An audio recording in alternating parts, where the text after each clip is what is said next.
see, the book of Deuteronomy Chapter 32. The Song of Moses. Then Moses recited the words of this song in their entirety for the whole assembly of Israel to hear. Give ear, O heavens, and let me speak. Let the earth hear the words of my mouth. May my teaching soak in like the rain, and my utterance drench like the dew. Like a downpour upon the grass, like a shower upon the crops. For I will proclaim the name of the Lord, praise the greatness of our God. The rock, how faultless are his deeds, how right all his ways. A faithful God without deceit, just and upright is he. Yet his degenerate children have treated him basely. A twisted and crooked generation, is this how you repay the Lord, so foolish and unwise a people? Is he not your father who begot you, the one who made and established you? Remember the days of old, consider the years of generations past. Ask your father, he will inform you. Your elders, they will tell you, when the Most High allotted each nation its heritage. When he separated out human beings, he set up the boundaries of the peoples out to the numbers of the divine beings. But the Lord's portion was his people, his allotted share was Jacob.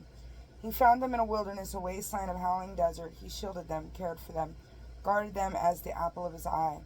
As an eagle incites its nestlings, hovering over its young, so he spread his wings, took them, bore them upon his pinions. The Lord alone guided them, no foreign god was with them. He had them mount the summits of the land, fed them the produce of the fields. He suckled them with honey from the crags, and olive oil from the flinty rock, butter from the cows and milk from the sheep, with the best of lambs, Bashan bulls and goats, with the cream of finest wheat, and the foaming blood of grapes you drank. So Jacob ate and was satisfied. Jeshurun grew fat and kicked. You became fat and gross and gorged. They forsook the God who made them and scorned the rock of their salvation. With strange gods they incited him. With abominations provoked him to anger. They sacrificed to demons, to no gods, to gods they had never known, newcomers from afar, before whom your ancestors have never trembled. You were mindful of the rock that begot you. You forgot the God who gave you birth. The Lord saw and was filled with loathing, provoked by his sons and daughters. He said, I will hide my face from them, and see what becomes of them, for they are a fickle generation, children with no loyalty in them. Since they have incited me with a no God and provoked me with their empty idols, I will incite them with a no people. With a foolish nation I will provoke them. For by my wrath a fire is kindled that has raged to the depths of Sheol. It has consumed the earth with its yield and set on fire the foundations of the mountains. I will heap evils upon them and exhaust all my arrows against them. Emaciating hunger and consuming fever and bitter pestilence, and the teeth of wild beasts I will send among them. With the venom of reptiles gliding in the dust, out in the street the sword shall bereave, and at home the terror. For the young man and the young woman alike, the nursing babe as well as the gray beard, I said I will make an end of them, and blot out their name from human memory, had I not feared the provocation by the enemy.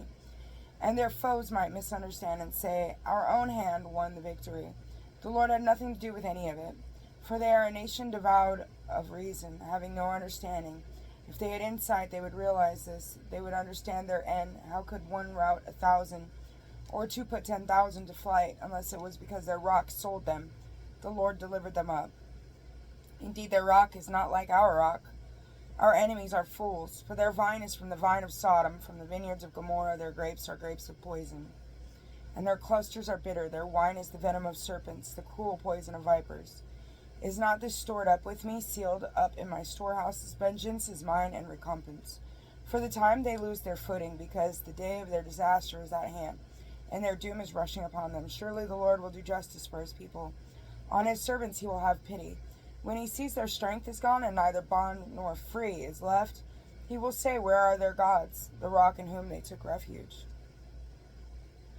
Who ate the fat of their sacrifices and drank the wine of their libations? Let them rise up now and help you. Let them be your protection. See now that I alone am he, and there is no God besides me. It is I who bring both death and life, I who inflict the wounds and heal them, and from my hand no one can deliver. For I raise my hand to the heavens and will say, as surely as I live forever, when I sharpen my flashing sword, and my hand lays hold of judgment, with vengeance I will repay my foes and requite those who hate me.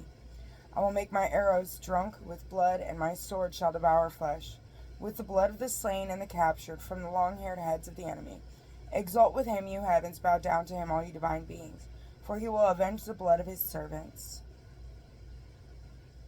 Take vengeance on his foes. He will requite those who hate him, and purge his people's land.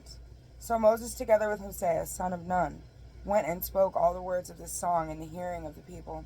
Final appeal. When Moses had finished speaking all these words to all Israel, he said to them, Take to heart all the words that I am giving in witness against you today, words you should command your children, that they may observe carefully every word of this law. For this is no trivial matter for you, but rather your very life. By this word you will enjoy a long life on the land you are crossing the Jordan to possess. Moses looks upon Canaan. On that very day the Lord said to Moses, Ascend this mountain of the Abarim, Mount Nebo, in the land of Moab facing Jericho, and view the land of Canaan, which I am giving to the Israelites as a possession. Then you shall die on the mountain you are about to ascend, and shall be gathered to your people, just as your brother Aaron died on Mount Hor.